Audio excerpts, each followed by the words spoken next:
আসসালামু আলাইকুম ওয়া রাহমাতুল্লাহি ওয়া বারাকাতুহু নাহমাদুহু ওয়া নুসাল্লি আলা রাসূলিহিল কারীম আম্মা বা'দ ফাআউযু বিল্লাহি মিনাশ শাইতানির রাজীম বিসমিল্লাহির রহমানির রহিম। সম্মানিত আইয়ন টিভির শ্রোতা ও দর্শক মণ্ডলী, আপনারা যে যেখান থেকে আমাদের অনুষ্ঠান দেখছেন, আপনাদের সবাইকে স্টুডিও থেকে আমি মোহাম্মদ আব্দুল কুদ্দুস অভিনন্দন জানাচ্ছি, মোবারকবাদ জানাচ্ছি এবং আপনাদের প্রিয় অনুষ্ঠান আলোর পথে দেখার জন্য, সাথে থাকার জন্য, অংশগ্রহণ করার জন্য সাদর আমন্ত্রণ জানাচ্ছি। সম্মানিত শ্রোতা ও দর্শক মণ্ডলী, আশা করি আপনারা সবাই ভালো আছেন। আলহামদুলিল্লাহ, আমরাও ভালো আছি। আমরা আশা করব প্রত্যেক দিন আমাদের অনুষ্ঠানে যেভাবে অংশগ্রহণ করে থাকেন, আজকেও সেভাবে অংশগ্রহণ করবেন। স্ক্রিনের মধ্যে যে নম্বরটি দেখতে পাবেন, সেই নম্বরে টেলিফোন করে সরাসরি আমাদের সাথে কথা বলতে পারবেন, আপনাদের প্রশ্ন রাখতে পারবেন এবং আপনাদের মতামত রাখতে পারবেন। তাই আপনারা যে কোনো প্রশ্ন আমাদের কাছে রাখতে পারবেন ইনশাল্লাহ। সময় এবং সুযোগ বুঝে আমরা সেই প্রশ্নগুলোর উত্তর দিব। সম্মানিত শ্রোতা ও দর্শক মণ্ডলী, আপনারা সবাই জানেন আমাদের এই অনুষ্ঠানে প্রত্যেক দিন আমাদের সম্মানিত অতিথি এক একটি বিষয় নিয়ে আলোচনা করে থাকেন। আজকে যে বিষয় সম্পর্কে আলোচনা করবেন সেই বিষয়টি হচ্ছে জবাবদিহিতা। এই বিষয়ের উপর গুরুত্বপূর্ণ আলোচনা করবেন এবং আপনাদের বিভিন্ন প্রশ্নের উত্তর দিবেন আমাদের এই অনুষ্ঠানের নিয়মিত অতিথি, দারুল হাদিস লতিফিয়ার সম্মানিত মুহাদ্দিস, লতিফিয়া আকারের সোসাইটি ইউকের সম্মানিত জেনারেল সেক্রেটারি হযরত মাওলানা মুফতি আশরাফুর রহমান সাহেব বিশ্বনাথী। আসসালামু আলাইকুম ওয়া রাহমাতুল্লাহ। ওয়া আলাইকুম আসসালাম ওয়া রাহমাতুল্লাহ। জনাব, কেমন আছেন? আলহামদুলিল্লাহ, আল্লাহর শুকর। অর্থাৎ খুবই গরম পড়ছে, খুব একটি ভালো নয় সেটা বলবেন?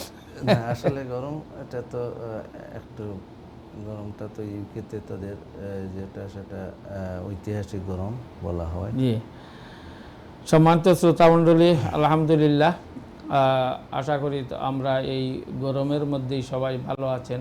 যেহেতু এটি একটি শহর ভিত্তিক, সারা ব্রিটেনের মধ্যে আমাদের যে ব্রিটেনের বর্তমান আবহাওয়া, এই আবহাওয়ার মধ্যে সরকারিভাবেই বিভিন্ন সতর্কতা অবলম্বন করা হয়েছে। বিভিন্ন স্কুল মাদ্রাসা হাফ ডে লেখাপড়া হচ্ছে, বিভিন্ন অফিসে অনেক সময় অনেক কাজ কর্ম হচ্ছে, মানে কম হচ্ছে। বিভিন্ন কারণে এই আবহাওয়া কারণে আমরা সবাই মোটামুটি খুবই গরমের মধ্যে রয়েছে। যে মানে যেভাবেই যেখানেই যাওয়া যায়, যেখানেই আলোচনা করা যায়, সবাই একই কথা বলে। এটাও আল্লাহর পক্ষ থেকে আমাদের জন্য একটি পরীক্ষা। আলহামদুলিল্লাহ, এই ব্রিটেনের মধ্যে অত্যন্ত ঠান্ডাও থাকে, খুব বেশি গরমও হয় এবং বৃষ্টিও হয়। অনেক সময় দেখা যায় যে হঠাৎ বৃষ্টি চলে আসছে, হঠাৎ গরম, হঠাৎ ঠান্ডা, এভাবেই এই দেশের আবহাওয়া চলছে এবং এরই মধ্যে আমরা আমাদের জীবনযাপন পরিচালিত করতে হচ্ছে।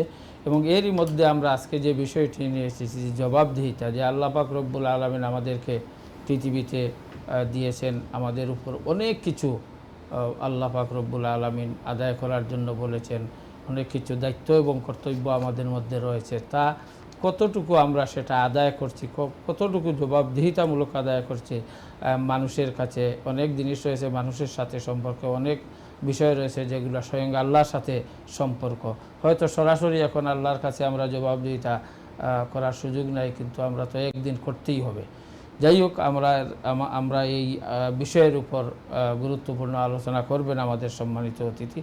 আমি সরাসরি ওনার কাছে চলে যাচ্ছি এবং ওনাকে অনুরোধ করব আজকের বিষয়ের উপর আলোচনা শুরু করার জন্য। ধন্যবাদ। আসসালামু আলাইকুম ওয়া রাহমাতুল্লাহ। ওয়ালাইকুম আসসালাম ওয়া রাহমাতুল্লাহ। আলহামদুলিল্লাহি রাব্বিল আলামিন ওয়াল আকিবাতু লিল মুত্তাকিন ওয়া সাল্লাল্লাহু আলা সাইয়্যিদিনা মুহাম্মাদিন ওয়া আলা আলিহি ওয়া সাহবিহি আজমাইন। আম্মা বা'দ। আইন টিভির আলোর পথে অনুষ্ঠানের শুরুতে মহান রব্বুল আলামিনের দরবারে শুকর আদায় করছি যে আল্লাহ সুবহানাহু ওয়া তাআলা আমাদেরকে এই অনুষ্ঠানে আসার তৌফিক দান করেছেন এবং এই অনুষ্ঠান দেখার যাদেরকে তৌফিক দান করেছেন, আমরা আপনাদের পক্ষ থেকে আল্লাহর শুকরিয়া আদায় করছি, মোবারকবাদ জানাচ্ছি। দূরের কাছে সম্মানিত দর্শকদেরকে মোবারকবাদ জানাচ্ছি, কলাকৌশলী, আইন টিভি কর্তৃপক্ষ সহ বিশেষভাবে সম্মানিত উপস্থাপক হযরত মাওলানা আব্দুল কুদ্দুস সাহেবকে। সুপ্রিয় দর্শক, মানুষের জীবন সেটা একটা পরীক্ষার জীবন। মানুষের এই জীবনকে আল্লাহ রাব্বুল আলামিন জীবনকে বানিয়েছেন একটা পরীক্ষার জীবন।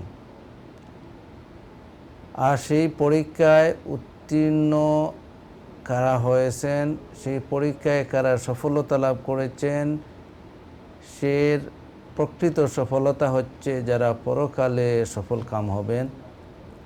এই পরকালের লক্ষ্যে এই দুনিয়ায় জিন্দেগিতে যারা কাজ করছেন আল্লাহ রাব্বুল আলামিনের সন্তুষ্টির লক্ষ্যে, তারাই পরকালে সফলতা লাভ করবেন। আর মানব জীবনের প্রকৃত সফলতা হচ্ছে পরকালের সফলতা। শুধুমাত্র ইহযৌক্তিক সফলতা সেটা প্রকৃত সফলতা নয়।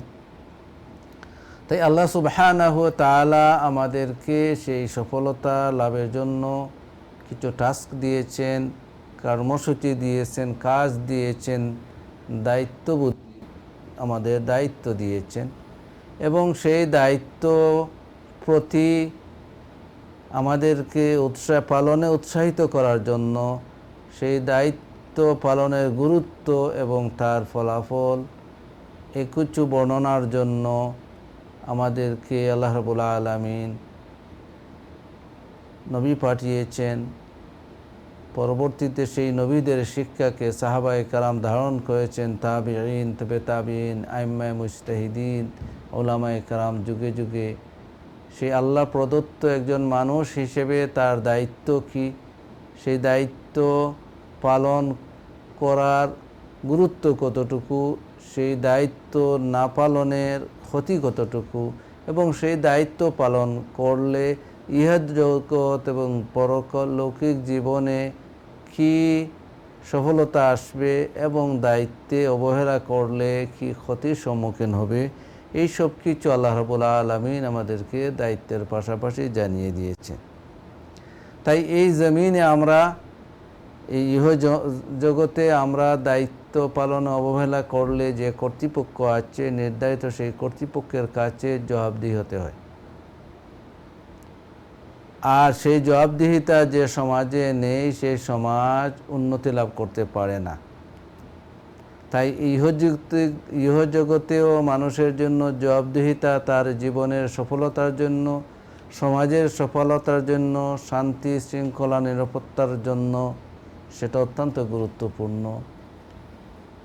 তেমনিভাবে মানুষকে পরকালীন সফলতা লাভ করার জন্য তার সেই দায়িত্ববোধ পালনের জবাবদিহিতা আল্লাহ রাব্বুল আলামিন ব্যবস্থা রেখেছেন। এবং যে জবাবদিহিতার শুরু হবে যখন এই জগতের জীবনের সমাপ্তি হবে, ইহজীবনের সমাপ্তি হয়ে পরকালে যখন পদার্পণ করবেন, সেই সাথে সাথেই এই জগতের দায়িত্ব পালনের ব্যাপারে জিজ্ঞাসা করা হবে এবং সেই জিজ্ঞাসার ধাপগুলো ভিন্ন হবে এবং ধাপে ধাপে জিজ্ঞাসা করা হবে।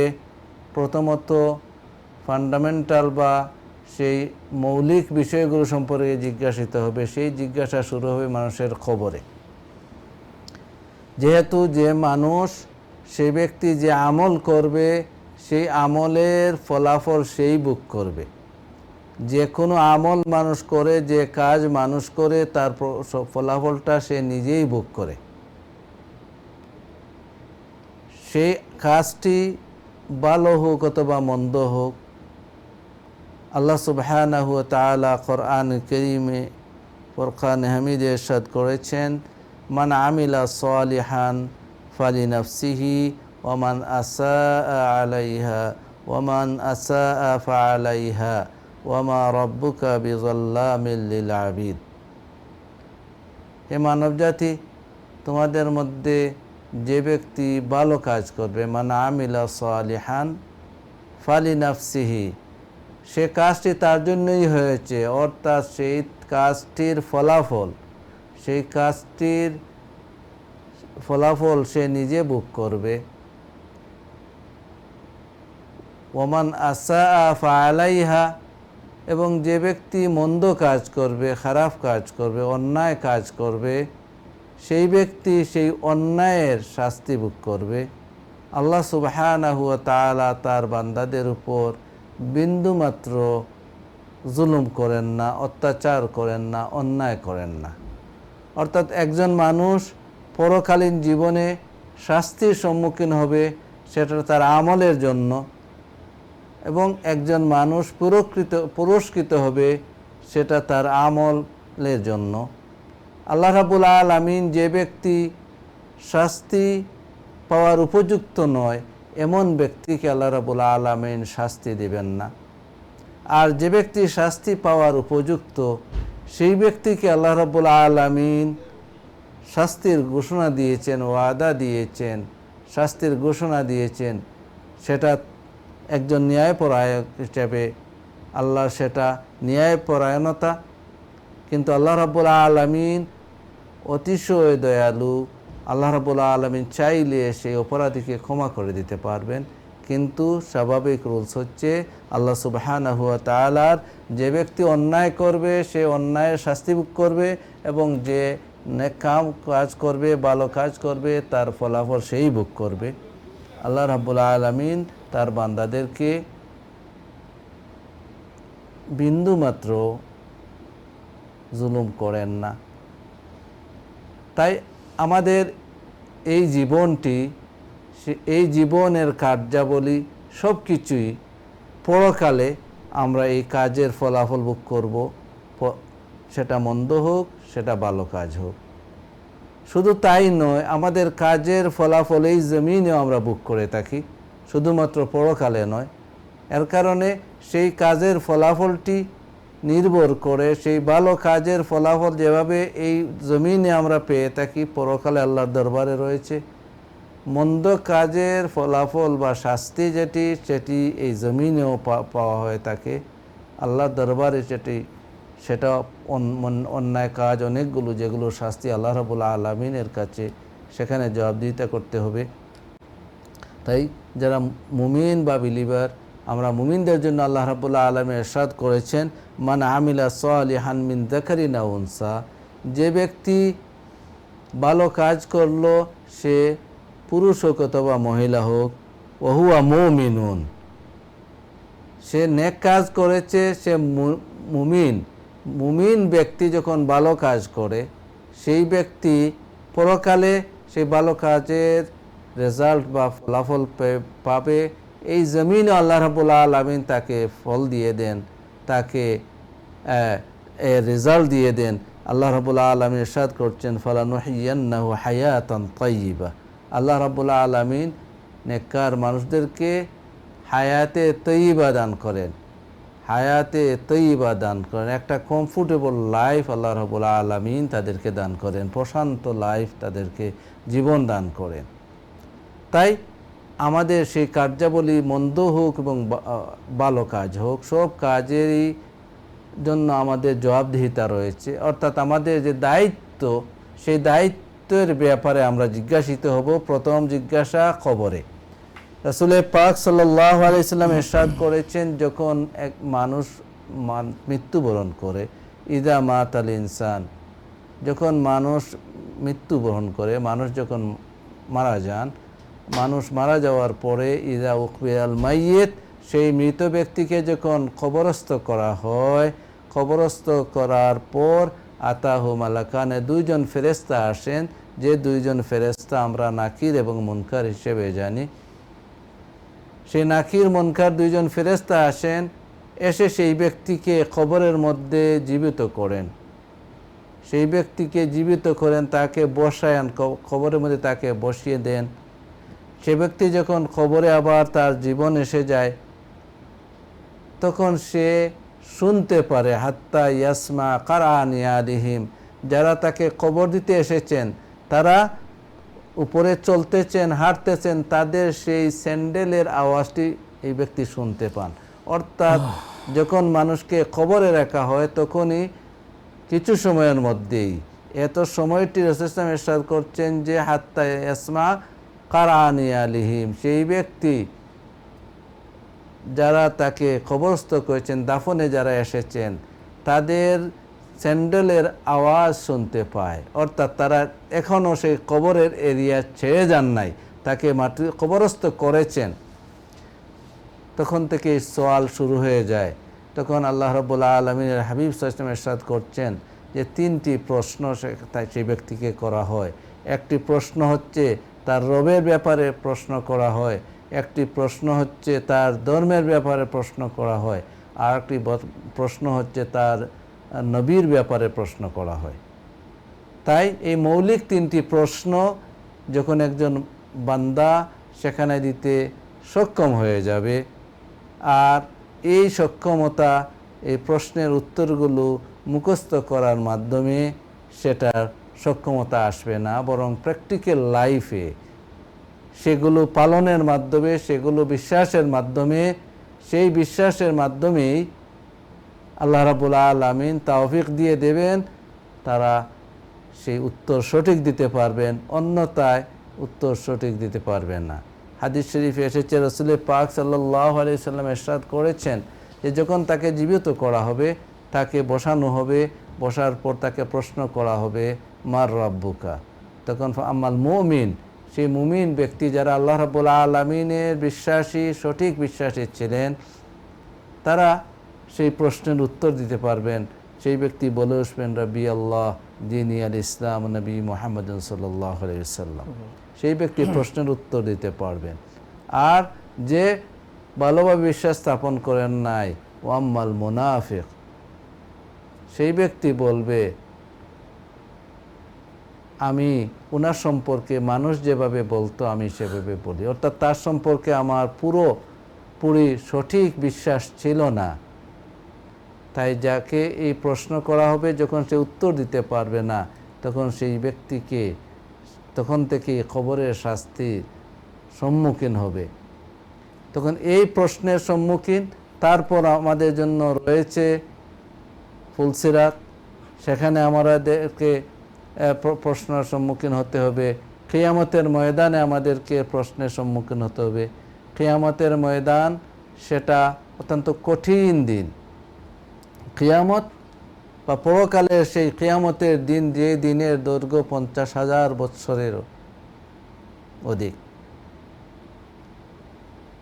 সেই দিনের বিভিন্ন পর্যায়ে রয়েছে। কিয়ামতের দিনে বিভিন্ন পর্যায়ে রয়েছে। কোনো পর্যায়ে হবে যখন কাউকে কোনো প্রশ্ন করা হবে না, এবং কেউ কার সম্পর্কে জিজ্ঞাসিত হবে না, কেউ কাউ সম্পর্কে জিজ্ঞাসা করবেও না। এমনকি ছেলে মা বাবা সম্পর্কে, মা বাবা ছেলে সম্পর্কে, স্বামী স্ত্রী সম্পর্কে, স্ত্রী মা বাবা, স্ত্রী তার স্বামী সম্পর্কে। অর্থাৎ এমন সেখানে কিয়ামতের ময়দানে বিভিন্ন স্টেজ হবে, বিভিন্ন পর্যায় হবে। এক এক পর্যায় হবে, একটি পর্যায়ে আসবে যেই পর্যায়ে বান্দাদেরকে জান্নাতে যেতে হলে সেই প্রশ্নের সম্মুখীন হতে হবে, তার দায়িত্ববোধ সম্পর্কে জিজ্ঞেস করা হবে। হাদিস শরীফে আল্লাহর হাবিব সাল্লাল্লাহু আলাইহি সাল্লাম ইরশাদ করেছেন, তিরমিজি শরীফের হাদিস, যে হযরত রাসূল পাক সাল্লাল্লাহু আলাইহি সাল্লাম ইরশাদ করছেন, লা তাজুলু কদম ইবনে আদম, আদম সন্তানের পাকে নাড়াতে পারবে না কিয়ামতের দিন 5টি প্রশ্নের উত্তর দেয়া ব্যতীত। 5টি প্রশ্নের উত্তর দেওয়া ব্যতীত, অর্থাৎ তার জীবনের যে সমস্ত রেসপন্সিবিলিটি বা দায়িত্ব ছিল তার উপরে, সেই দায়িত্বের ব্যাপারে তাকে 5টি প্রশ্ন করা হবে। সেই 5টি প্রশ্নের উত্তর দেওয়া ব্যতীত সেই ব্যক্তি পা নাড়াতে পারবে না, অর্থাৎ সে জান্নাতের দিকে এগুতে পারবে না। প্রথম প্রশ্ন করা হবে, তাকে প্রশ্ন করা হবে তার জীবন সম্পর্কে, আন উমরিহি, তার জীবন সম্পর্কে জিজ্ঞেস করা হবে। আল্লাহ রাব্বুল আলামিন আমাদেরকে একটা জীবন দিয়েছেন, এবং আমাদের এই জীবনকে আল্লাহ রাব্বুল আলামিন খেলতামাশার জীবন হিসেবে দেন নাই। এই জীবনে দেওয়ার পিছনে আল্লাহ রাব্বুল আলামিনের একটি হিকমা নিহিত রয়েছে। এই জীবনে আমাদের জন্য কিছু দায়িত্ব রয়েছে, যে দায়িত্বগুলো আমরা পালন করব, এবং দায়িত্ব পালনের পাশাপাশি আল্লাহ রাব্বুল আলামিন আমাদেরকে অনেক জীবনের অনেকটি সময় দিয়েছেন, যেই ব্যাপারে আল্লাহ রাব্বুল আলামিন আমাদেরকে জিজ্ঞেস করবেন না। যেমন তো একজন মানুষের যতদিন পর্যন্ত একজন মানুষ তার উপযুক্ত বয়সে না পৌঁছে, 18 বছর বয়সে যখন না পৌঁছে, সেটা আমাদের সামাজিকভাবে 18 বছর বয়সে প্রাপ্তবয়স্ক হিসেবে ধরে নেওয়া হয়। ইসলামিক শরীয়তে সেটা নামাজ বা রোজা সেগুলো ফরজ হওয়ার জন্য সেই 18 বছর বয়স শর্ত নয়। কারো হতে পারে 18 বছর, কারো 18 বছরের পরেও হতে পারে, আবার কারো 18 বছরের আগে হতে পারে। সেটা শরীয়তে সেই নির্ধারিত যে বিষয়, সেই মানুষের গ্রোথের উপরে, তার বডি ডেভেলপমেন্টের উপরে যখন সে বুলুগিতে পৌঁছে যাবে। কিন্তু এই পর্যন্ত তার এই 16, 17, 18, 19, 20 বছর এই আমল সম্পর্কে আল্লাহ রাব্বুল আলামিন যতক্ষণ পর্যন্ত সে বুলুগিতে পৌঁছে না, আল্লাহ রাব্বুল আলামিন সেই আমলের কথা জিজ্ঞেস করবেন না। সেখানে তার কোনো দায়িত্ববোধ নাই। কিন্তু সে যত ভালো কাজ করবে, নেক আমল করবে, সেই আমলের মাধ্যমে সে উপকৃত হবে, পরবর্তীতে তার মা বাবা উপকৃত হবে, তাকে যারা সহযোগিতা করছেন তারা উপকৃত হবে, এবং তার দায়িত্ববোধ যখন আসবে তখন তার সেই দায়িত্ব পালন করে যাওয়া, অর্থাৎ যখন সে দায়িত্ব সম্পন্ন হয়ে যাবে, বালিগ হয়ে যাবে, তখন সেই তার দায়িত্ব কাজগুলো পালন করা তার জন্য সহজ হয়ে যাবে। তাই তাকে প্রথম প্রশ্ন করা হবে কিয়ামতের ময়দানে আন উমরিহি, সে তার জীবনকে কিভাবে স্পেন্ড করেছে, আইনা আফনাহু ওয়া আন ইলমিহি।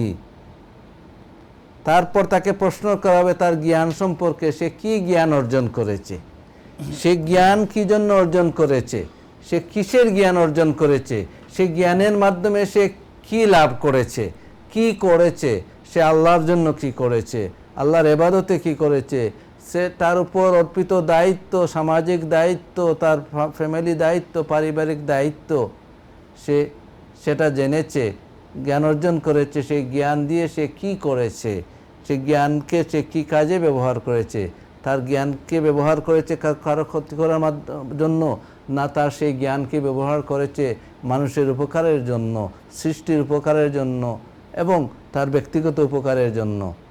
আল্লাহ রাব্বুল আলামিনের দরবারে সেই জ্ঞান সম্পর্কে জিজ্ঞাসিত হবে।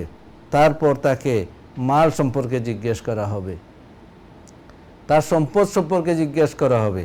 সেই সম্পদ সম্পর্কে দুটি বিষয় জিজ্ঞেস করা হবে। একটি আইন ইকতাসাবা, কোথা থেকে এই সম্পদ অর্জন করেছে, সেই সম্পদের সোর্সটা কী ছিল, সেই সম্পদ সে কীভাবে লাভ করেছে, কোন পদ্ধতি অবলম্বন করেছে, সেই সম্পদ অর্জনে সে অন্যায়ভাবে সেই সম্পদকে সংগ্রহ করেছে না ন্যায়ভাবে সংগ্রহ করেছে। প্রথমত সেই প্রশ্ন করা হবে তার সম্পদের ব্যাপারে। তারপর সে সম্পদ অর্জিত হয়েছে তার কাছে, তাকে সেই প্রশ্নের উত্তর দেওয়া লাগবে যে ওয়াইনা আবলা, এই সম্পদকে সে আনফাকা কোন স্থানে খরচ করেছে, কিভাবে অর্জন করেছে, কোন পদ্ধতিতে অর্জন করেছে এবং কোথায় কোথায় সে সম্পদকে খরচ করেছে, সেই প্রশ্ন তাকে সম্মুখীন হতে হবে, তার উত্তর তাকে প্রদান করতে হবে। তারপর তার নিজের শরীর সম্পর্কে প্রশ্ন করা হবে, একটা তার জীবন সম্পর্কে প্রশ্ন করা হবে, একটা স্পেসিফিকলি তার শরীর সম্পর্কে প্রশ্ন করা হবে। আল্লাহ রাব্বুল আলামিন তাকে সক্ষমতা দিয়েছেন, জীবন দিয়েছেন, জীবনের সাথে তাকে সক্ষমতা দিয়েছেন, তাকে হাত দিয়েছেন, তাকে পা দিয়েছেন, তাকে চোখ দিয়েছেন শোনার জন্য, কান দিয়েছেন শোনার জন্য, চোখ দিয়েছেন দেখার জন্য, নাক দিয়েছেন সে ঘ্রাণ বোঝার জন্য, দিল দিয়েছেন অনুধাবন করার জন্য, জিহ্বা দিয়েছেন তাকে সেই টেস্ট করার জন্য। তার এই বডি বা তার শরীরকে সে কোথায় ব্যয় করেছে, অন্যায় কাজে সে তার শরীরকে ব্যবহার করেছে কি ন্যায় কাজে শরীরকে ব্যবহার করেছে, এই বিষয়টি মানুষকে প্রশ্নের সম্মুখীন হবে কিয়ামতের ময়দানে। তাই আমরা প্রত্যেক মানুষই এক একজন দায়িত্বশীল, আমরা প্রত্যেক নিজের স্থানে নিজে দায়িত্বশীল। আমাদেরকে এই বিষয়গুলো রাসূল পাক সাল্লাল্লাহু আলাইহি ওয়াসাল্লাম জানিয়ে দিয়েছেন, জানানোর উদ্দেশ্য হচ্ছে আমাদেরকে সতর্ক করে দেওয়া। কারণ নবী রাসূল আল্লাহর পক্ষ থেকে এই জমিনে এসেছেন মানুষদেরকে খুশির সংবাদ দেওয়ার জন্য, অর্থাৎ নেক কাজ করলে, ভালো কাজ করলে আল্লাহ রাব্বুল আলামিনের নির্ধারিত নির্দেশিত পথে চললে তাদের জন্য জান্নাতের সুসংবাদ দেওয়ার জন্য। এবং তাদের দ্বিতীয় মৌলিক দায়িত্বটি ছিল যে অন্যায় কাজ করলে তার শাস্তি, সেই ভয়াবহ শাস্তির ভয় প্রদর্শনের জন্য। তাই নবী করিম সাল্লাল্লাহু আলাইহি ওয়াসাল্লাম আমাদেরকে যেমনিভাবে জানিয়ে দিয়েছেন যে কবরে তোমাদেরকে সওয়াল করা হবে, সেই সওয়াল তোমরা উত্তর দিতে হলে আমাদেরকে এই জমিনেই প্রস্তুতি নিতে হবে। দ্বিতীয়ত যে আলোচনা আমরা করলাম হাদিসে পাক থেকে তিরমিজি শরীফের, যে রাসূল পাক সাল্লাল্লাহু ইরশাদ করেছেন যে বনি আদমকে, আদম সন্তানকে কিয়ামতের ময়দানে পা নাড়াতে দেওয়া হবে না যতক্ষণ পর্যন্ত না তার 5টি মৌলিক দায়িত্ব, সেই দায়িত্বের ব্যাপারে সে কি কাজ করেছে, কতটুকু পালন করেছে সেইগুলোর হিসাব না দিয়ে।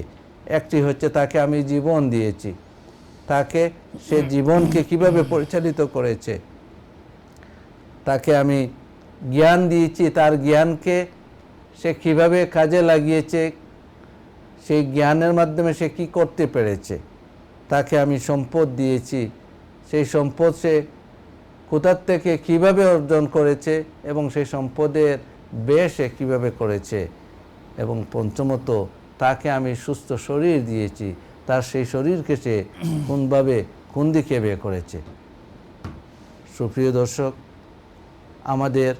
প্রথমত আমাদেরকে চিন্তা করতে হবে আমাদের এই জীবন সম্পর্কে নিয়ে। যেহেতু আমরা জীবনের ব্যাপারে জিজ্ঞাসিত হব, আমরা কেউই জানি না আমাদের জীবন কতটুকু, আমাদের জীবনের লেন্থ কতটুকু। আমাদের প্রত্যেকের জন্য একটা নির্ধারিত আয়ু বা জীবন রয়েছে, কিন্তু সেই জীবনের পরিমাণটি, সেটা কত বৎসর, কত দিন, কত ঘন্টা, সেটা কারো জানা নেই।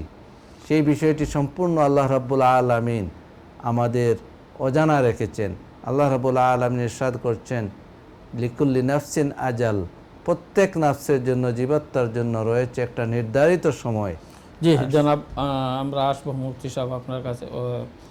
অত্যন্ত সুন্দর আলোচনা করছেন। সম্মানিত শ্রোতা ও দর্শক মণ্ডলী, আমরা অত্যন্ত গুরুত্বপূর্ণ আলোচনা শুনছি আলহামদুলিল্লাহ। এই আলোচনা থেকে যদি আমরা সামান্যতম উপকৃত হতে পারি তাহলে আমাদের এই সময় দেওয়া, অনুষ্ঠান করা, অনুষ্ঠান শোনার ধন্য হবে। সম্মানিত শ্রোতা ও দর্শক মণ্ডলী, সময় হয়ে গেছে একটি ব্রেকের। আমরা ব্রেকে চলে যাচ্ছি। ব্রেক থেকে আসার পর বাকি আলোচনা শেষ করব। সেই পর্যন্ত আপনারা আমাদের সাথেই থাকুন। আসসালামু আলাইকুম।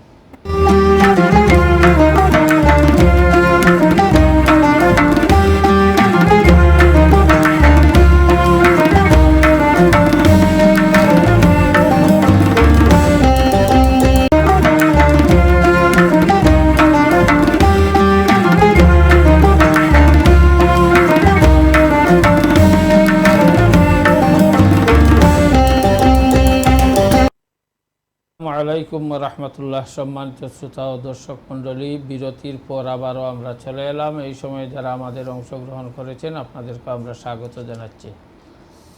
নতুনভাবে যারা অংশগ্রহণ করেছেন আপনাদের জানার জন্য আমরা বলছি যে আমাদের জনাব হযরত মাওলানা মুফতি আশরাফুর রহমান সাহেব আজকে যে বিষয় সম্পর্কে আলোচনা করছেন সেই বিষয়টি হচ্ছে জবাবদিহিতা। আলহামদুলিল্লাহ, উনি প্রথম থেকে নিয়ে এই পর্যন্ত অত্যন্ত সুন্দরভাবে কোরআন এবং হাদিসের আলোকে আমাদের কতটুকু দায়িত্ব, কতটুকু কর্তব্য, আমরা কিভাবে আমাদের কাজের জবাবদিহিতা করতে হবে, আল্লাহ প্রদত্ত যে সমস্ত কাজ আমাদের উপর অর্পিত করা হয়েছে সেগুলোর জবাবদিহিতা আমরা কিভাবে করব, দুনিয়াতে কিভাবে করতে হবে, আখেরাতে কিভাবে করতে হবে, সেটা অত্যন্ত সুন্দরভাবে সুচারুভাবে আপনাদের সামনে, আমাদের সামনে উপস্থাপন করেছেন। আলহামদুলিল্লাহ, ছোট হোক বড় হোক, যে কোনো কাজ আমাদের উপর যখন অর্পিত হয় সেটা আমাদের উচিত হচ্ছে সেটা পুঙ্খানুপুঙ্খানুরূপে দায়িত্ব সহকারে আদায় করা। যদি আমি আদায় না করতে পারি তার জবাবদিহিতা অবশ্যই করতে হবে। আমি যদি ঘরের একজন কর্তা হই, একটা পরিবারের সদস্য হই, এই সদস্য অনুযায়ী যে দায়িত্ব আমার উপর অর্পিত হবে, যে দায়িত্ব অটোমেটিকলি আল্লাহর প্রদত্ত আমাকে দেওয়া হয়েছে, সেই দায়িত্বটুকু কতটুকু আমি আঞ্জাম দিলাম, কতটুকু আমি পালন করলাম, সেটার জন্য কিন্তু আমি আমার জবাবদিহিতা করতে হবে। আমার পরিবারের কাছে জবাবদিহিতা করতে হবে, আমার ছেলেমেয়ের কাছে জবাবদিহিতা করতে হবে, এবং আল্লাহ প্রদত্ত যে বিষয়গুলো রয়েছে সে বিষয়ের জন্য আমি জবাবদিহিতা করতে হবে। তাই প্রত্যেকটা মানুষ যে যার অবস্থান থেকে সে তার জবাবদিহিতা করা একান্ত দরকার এবং করতে হবে। যারা অফিসে কাজ করেন তারা অফিসের বসের কাছে তার জবাবদিহিতা করতে হবে, ঘরের কর্তার কাছে জবাবদিহিতা করতে হবে, একজন স্বামী তার স্ত্রীর কাছে জবাবদিহিতা করতে হবে, তার পিতামাতার কাছে জবাবদিহিতা করতে হবে, একজন স্ত্রী তার স্বামীর কাছে জবাবদিহিতা করতে হবে, ছেলে সন্তান আছে তারা তাদের পিতামাতার কাছে জবাবদিহিতা করতে হবে, আর পিতামাতাও তাদের ছেলে সন্তানের কাছে জবাবদিহিতা করতে হবে। এমন এমন বিষয় রয়েছে। তাই আমাদের জীবন পরিচালনা করতে গিয়ে আমরা ছোটোখাটো বড় যে কোনো বিষয়ে আমরা পড়তে পারি। তাই যে বিষয়ে তো আমরা পড়ব, যে বিষয়ের উপর আমরা আমাদের পর্যালোচনা করব, আমরা দেখব যে তার যদি সঠিকভাবে জবাবদিহিতা আমি করতে না পারি, তাহলে সেই কাজটা হয়তো আমি ভালোভাবে করতে পারবো না। জনাব, আপনি উল্লেখ করেছেন, এখানে অনেক বিষয়ে উপস্থাপনা করেছেন, আলহামদুলিল্লাহ। তাই আমি মনে করি যে আমাদের প্রত্যেকটা মানুষের উপর তার একটা জবাবদিহিতার সুযোগ থাকা দরকার। এবং অনেক সময় দেখা যায় যে আমাদের উপর অথবা আমার উপর বা আমাদের মতো একজনের উপর অনেক দায়িত্ব দেওয়া হলো, কিন্তু উনি এই দায়িত্বটা পালন করেন নাই। আবার জবাবদিহিতার সময় দেখা গেল যে উনার উপরে যে দায়িত্ব ছিল সেই দায়িত্বের হয়তো উনি 50%, 50% আদায় করেছেন, 50% করেন নাই, তখন তার কী হবে? এভাবে অনেক সময় তো আমরা মানুষকে আমার যে দায়িত্ব, এই দায়িত্বটা হয়তো অনেক সময় যিনি আমাকে দায়িত্ব দিয়েছেন উনি হয়তো লক্ষ্য করছেন না বা দেখছেন না, কিন্তু আমার উচিত কি আমি সেটা যে ফাঁক ফুকর করা না, আমি সেটা দায়িত্ব সম্পূর্ণরূপে আদায় করা। আসলে বিষয়টা আমরা একটা দিক নিয়ে আলোচনা করতেছি। যখন আমরা বলবো যে প্রত্যেকেই দায়িত্বশীল, যখন বলা যায় উনি দায়িত্বশীল উনি হন যাকে দায়িত্ব অর্পণ করা হয়েছে। তাই যিনি দায়িত্বশীল হন তিনি তার নিজে নিজে যদি কোনো দায়িত্ব গ্রহণ করে নেন, তার জন্য তার কার কাছে জবাবদিহিতার প্রশ্ন নয়। যদি এই বিষয়টি অন্যের কোনো বিষয়ের সাথে সংশ্লিষ্ট থাকে, তখন সেটা দায়িত্বে জবাবদিহিতার প্রশ্ন আসবে। যদি সেটা অন্য কারো সাথে কোনো সম্পর্কিত না থাকে, তাইলে একজন তার নিজ থেকে করতেছে, সেটার তার কোনো জবাবদিহিতা নেই। তবে আমরা প্রত্যেকেই দায়িত্বশীল, আমাদেরকে দায়িত্ব দেওয়া হয়েছে। যে হাদিস শরীফে আমরা পড়ি, আমরা প্রত্যেকেই দায়িত্বশীল। এর অর্থ হচ্ছে আমাদের প্রত্যেককে আল্লাহর পক্ষ থেকে দায়িত্বশীল বানিয়ে দেওয়া হয়েছে। অর্থাৎ আমাদের প্রত্যেকের যার পজিশন অনুযায়ী, স্তর অনুযায়ী প্রত্যেককে কিছু কিছু দায়িত্ব আল্লাহ রাব্বুল আলামিন দিয়েছেন এবং সেটার জন্য জবাবদিহি করতে হয়। দ্বিতীয়ত, সামাজিকভাবে দায়িত্বশীল যাদেরকে দায়িত্ব দেওয়া হয়, যারা দায়িত্ব দেন তারা হচ্ছেন অথরিটি। যেমন একটা প্রতিষ্ঠানের যারা বস থাকেন, তাদের পক্ষ থেকে এই প্রতিষ্ঠানের যারা কাজ করছেন তাদেরকে দায়িত্ব দেওয়া হয়। যদি তারা তাদের দায়িত্ব পালন না করেন যথাযথভাবে, তাহলে সেই প্রতিষ্ঠান যে জন্য প্রতিষ্ঠিত হয়েছে, এই প্রতিষ্ঠান যে সার্ভিস দেওয়ার জন্য গঠিত হয়েছে, তার পক্ষে সেই সার্ভিস দেওয়াটি সম্ভব হবে না। আর এজন্যই তো সেই প্রতিষ্ঠানে যারা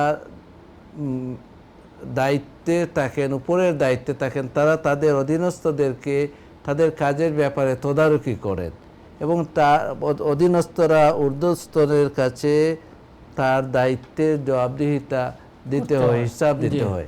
সেটা যদি না থাকে সমাজের যে কোনো কাজে, যে কোনো বিষয়ে, সেটা একটি পরিবারের মধ্যেও, সমাজের মধ্যে, রাষ্ট্রের মধ্যে, যে কোনো পর্যায়ে যদি সেই বিষয়টা প্রতিপালিত না হয়ে থাকে, সেই বিষয়টিকে ফলো না করা হয়ে থাকে, তাহলে সেই সমাজ, সেই রাষ্ট্র, সেই পরিবার সেটা সুন্দর হয়ে চলতে পারে না, সেখানের মধ্যে অসুবিধা দেখা দেবে এবং সেটা তাদেরকে ধ্বংসের দিকে নিয়ে যেতে পারে। একটা সমাজ ধ্বংস হয়ে যেতে পারে, একটা রাষ্ট্র ধ্বংস হয়ে যেতে পারে সেই দায়িত্বে অবহেলার কারণে। আর দায়িত্ব অবহেলা তখনই মানুষের হয়ে থাকে, কারণ মানুষ সৃষ্টিগতভাবে মানুষের একটা স্বভাব আছে, যে স্বভাবটি হচ্ছে মানুষ সে আরামপ্রিয়। মানুষ সে আরামপ্রিয়, সে অবহেলাকে ভালোবাসে, সে অবহেলাকে ভালোবাসে। সেটা মানুষের সৃষ্টিগতভাবে একটা নেচার রয়েছে।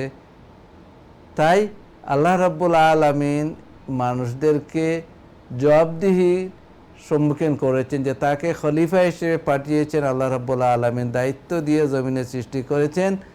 এই জন্য আল্লাহ রাব্বুল আলামিন তার জন্য জবাবদিহিতার পথ রেখেছেন। তখন মানুষ যখন জানবে সে জবাবদিহি হতে হবে। যেমন আমরা হাদিস শরীফে আলোচনা করেছি যে আমাদেরকে জিজ্ঞেস করা হবে আমাদের রবের সম্পর্কে, আমাদের আল্লাহ সম্পর্কে। আল্লাহ সম্পর্কে আমরা কি জেনেছি, আল্লাহ সম্পর্কে আমরা কিভাবে বিশ্বাস করেছি। আমরা কি এই বিশ্বাসটি যদি আমার সঠিক না হয়, রাসূল পাক সাল্লাল্লাহু আলাইহি ওয়াসাল্লামের শেখানো পদ্ধতিতে আমার বিশ্বাস না হয়, তাহলে আল্লাহর দরবারে যখন আমার প্রশ্নের উত্তর দেওয়া হবে, আমি প্রশ্নের উত্তর যখন দিবে একজন মানুষ, যখন তাকে জিজ্ঞেস করে মার রাব্বুকা, তখন তার প্রশ্নের উত্তরটি সঠিক হবে না। কারণ একজন আল্লাহতে বিশ্বাস করলো আল্লাহ একজন আছেন, তখন সে মনে করলো যে আল্লাহ আসমানের মধ্যে বসে আছেন, আল্লাহর একটা কুরসি আছে, এখানে আল্লাহ বসে আছেন, আমরা যেভাবে বসে আছি, তখন সে আল্লাহর বিশ্বাসটি সঠিক বিশ্বাস হলো না। তাই আল্লাহকে বিশ্বাস আমরা মুমিনগণ আমরা ইমানের মুজমাল শিখেছি। ইমানে মুজমাল আমাদেরকে শেখানো হয়েছে, যার অর্থটি আমরা অনেককে শেখানো হয়েছে। আমরা যখন ছোটো ছিলাম আল্লাহতে বিশ্বাস করব কেমনি, বলে আল্লাহ যেমনে তেমনি, আল্লাহ যেমন তেমনি, লাইসা কামিসলি সে, আল্লাহকে কোনো উপমায় উপমায়িত করা যায় না। আল্লাহ হু আহাদ আল্লাহুস সামাদ। তাই আমরা ঈমান এনেছি আল্লাহর উপর, কামা হুয়া আমানতু বিল্লাহি কামা হুয়া, আল্লাহ যেমন তেমন, এটা হচ্ছে আল্লাহতে বিশ্বাস। আল্লাহর কোনো নির্দিষ্ট কোনো কিছু নেই যেটাকে আমরা ইমাজিন করতে পারবো এমন কিছু নেই। কারণ আল্লাহ ইসা কামিস কোনো বস্তু যেটা আমাদের আন্দাজের মধ্যে আসবে, আমাদের দৃষ্টিশক্তিতে আসবে, আমাদের জ্ঞান শক্তিতে আসবে, এমন কোনো বিষয় নেই যেটাতে দিয়ে আল্লাহ রাব্বুল আলামিনকে আমরা পরিচয় করতে পারবো। আমরা জ্ঞানের মাধ্যমে আল্লাহ রাব্বুল আলামিনকে পরিচয় করব, এবং সেই বিশ্বাসটি এভাবেই হবে যে আল্লাহ যেমন, আমরা আল্লাহতে তেমনি বিশ্বাস করি। এটা হচ্ছে সংক্ষিপ্ত আকারে। তারপর জিজ্ঞেস করা হবে নবী সম্পর্কে। তাই আমরা বিলিভার, আমরা মুমিনগণ, আমরা আল্লাহ রসুলের উপর বিশ্বাস করেছি আল্লাহর পক্ষ থেকে নবী এবং রাসূল, এবং তিনি যে সমস্ত বিষয় আল্লাহর পক্ষ থেকে নিয়ে এসেছেন আমাদের জন্য আদেশ, আমাদের জন্য নিষেধ, আমাদেরকে করার নির্দেশ দিয়েছেন, আমাদেরকে করতে নিষেধ করেছেন, এই সবগুলো ধ্রুব সত্য, এই বিশ্বাস করতে হবে। তখন আমরা যখন নবীতে বিশ্বাস স্থাপন করব এবং প্রকৃত বিশ্বাস হবে, সঠিক বিশ্বাস হবে, তখন এই বিশ্বাসটি জরুরি কেন, যে কিয়ামতের ময়দানে খবরের প্রথম সওয়ালই হবে নবী সম্পর্কে। যদিও বিভিন্ন হাদিস শরীফের মধ্যে 3টি সওয়ালের কথা এসেছে, মৌলিক সওয়ালটি হচ্ছে নবী সম্পর্কে। কারণ নবীকে পরিচয়ের মাধ্যমেই আল্লাহকে পরিচয় করা যায়। কারণ আল্লাহকে পরিচয় আমাদের সম্মুখে তুলে ধরেছেন আল্লাহ সুবহানাহু ওয়া তাআলা তার নবীর মাধ্যমে। আল্লাহর কিতাবের পরিচয় তুলে ধরেছেন আমাদের কাছে আল্লাহ তার রসুলদের মাধ্যমে। তাই রসুলকে, সেই রসুলের মর্যাদা, রসুলের পরিচয়, রসুলকে আমরা যখন জানতে পারবো, তখন তার মাধ্যমেই আমরা আল্লাহর সঠিক পরিচয় পেয়ে যাব, আল্লাহতে সঠিক বিশ্বাস হবে। তেমনিভাবে আমাদের জীবন সম্পর্কে আমাদের সচেতন হতে হবে, কারণ আমার জীবন সম্পর্কে প্রশ্নের সম্মুখীন হতে হবে। যেই বিষয়গুলো মানুষরা জানবে যে তার এই বিষয়ে প্রশ্নের সম্মুখীন হবে, তাকে জবাবদিহিতা করতে হবে, তখন সেই কাজটি সে পালন করবে। তাই আমাদের সমাজে কোনো কাজ যার দায়িত্বে দেওয়া হয়, সেই কাজের জন্য যারা কর্তৃপক্ষ তাদের কাছে জবাবদিহি করতে হয়। আর এই জবাবদিহির উপর ভিত্তি করে সেই ব্যক্তির প্রমোশন নির্ভর করে, সেই ব্যক্তির চাকরির স্থায়িত্ব নির্ভর করে, সেই ব্যক্তির এই বিষয়টি আমাদের মানব জাতিকে আসলে কন্ট্রোল করে। জবাবদিহিতা এবং সঠিক জবাবদিহিতা এবং জবাবদিহিতার ক্ষেত্রে ইনসাফ, জবাবদিহিতার ক্ষেত্রে ইনসাফ।